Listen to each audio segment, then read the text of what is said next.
আমি লাস্টেতে দেশকে তো 6 মাস ধরে ভালোই সামাল দেওয়া হচ্ছে, ঠিক না?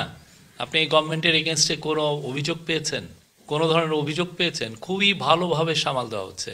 এখন নুরুল হক নিউর এখন জাতীয় নেতা হয়ে গেছেন, উনি অনেক কথা বলছেন, ওনার তো কনস্টিটিউন্ট, ওনার সাপোর্টারদের জন্য তো উনি কথা বলবেনই, আমরা তার কথাকে সম্মান জানাই। কিন্তু আমরা গত 6 মাসে আপনি রিপোর্ট কার্ড দেখেন, আমি তো বলবো যে ব্রিলিয়ান্ট।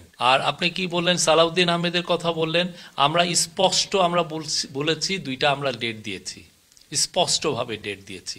এখানে কোনো ধরনের কোনো অ্যাম্বিগুইটি নাই। আপনারা কম রিফর্ম চান, তাহলে ডিসেম্বরের মধ্যে ইলেকশন হবে। আপনারা বেশি রিফর্ম চান, আগামী জুনের মধ্যে হবে। এর বাইরে তো আমাদের আর কি বলবো? এটা আমার মনে হয় এটা নিয়ে 133তম বার আমি এটা বললাম। তো এইটা তো ইয়ে না। আর আপনি কি বলছিলেন আর একটা জন্য ভিসা সংক্রান্ত বিষয়, আমার ইউএইটা বিষয়টা আমি জানি না। ইন্ডিয়া তো বলছে যে তারা আস্তে আস্তে ভিসা বাড়াচ্ছে। তারা আমাদের বিক্রম মিস্ত্রি যখন এসেছিলেন তারা বলেছিলেন যে এটা সংখ্যা বাড়াচ্ছে। ইউএইটা আসলে সত্যি 5ই অগাস্টের পরে হয়েছে কিনা আমি আই এম নট শিওর।